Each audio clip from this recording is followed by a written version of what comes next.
Hi guys, okay, so this next example is on how to graph polynomial functions. So the newest way that we are learning how to graph polynomial functions is by making a table.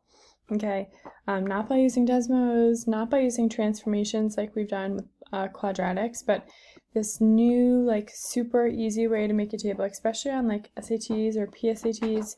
If they ever ask you to graph, the best go-to method is just to make a table. Okay, so let's take a look here. We're going to graph this function.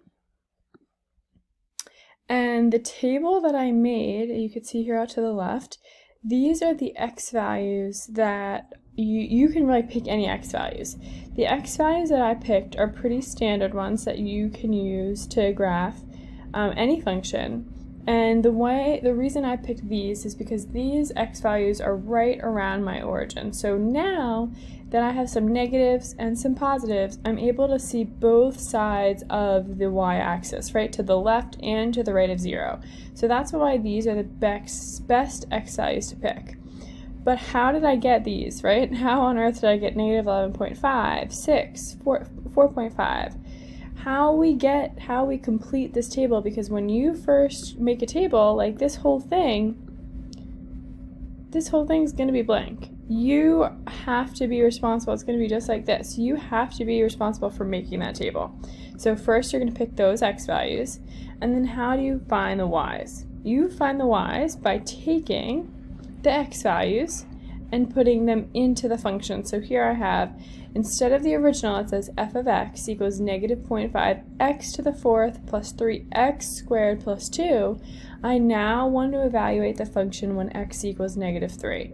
So I put the negative 3 in for x, and everywhere into the function where I see that x, I put a negative 3. Now I can type this whole part, like even right now, go ahead and try. Type this whole thing right into a calculator, parentheses where I have parentheses, exponents where I have exponents, and we're going to get negative 11.5. So that's how I fill out this table. I did the next one as an example too. I put the negative 2 now in for x, and I got 6. That's how I continue to find all of the points. So if you want to practice this, you can go ahead and check your work, check your calculations.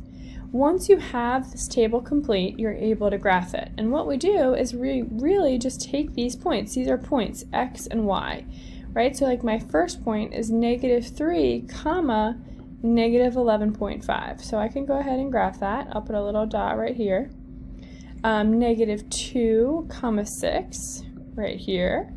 Negative 1, comma 4.5, about there. 0, comma 2. 1, comma 4.5, 2, comma 6, and 3, comma negative 11.5. Now it's not always going to be like the same numbers or like pattern like this, so don't think that's always going to happen. But now I can go ahead and connect all of these dots and I'll be able to get a graph. Before I do that, I want to refer back to our end behavior, the last example, because that's going to help me verify this graph. So I see it's an even exponent, which means it's going to have the shape of a parabola or some kind of up behavior.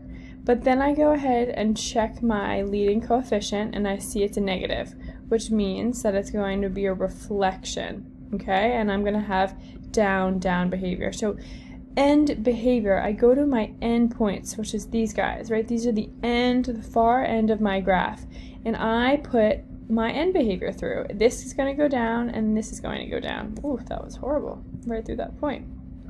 And that one's going to go down.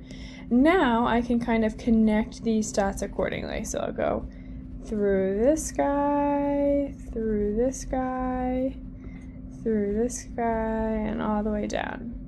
And there I have my graph of my first polynomial function. Okay, so it just takes time to make this table and then plot the points, connect your dots, and verify using the end behavior, because that's going to help you give a good ending and starting point to your graph. Great job, guys. Thanks for watching.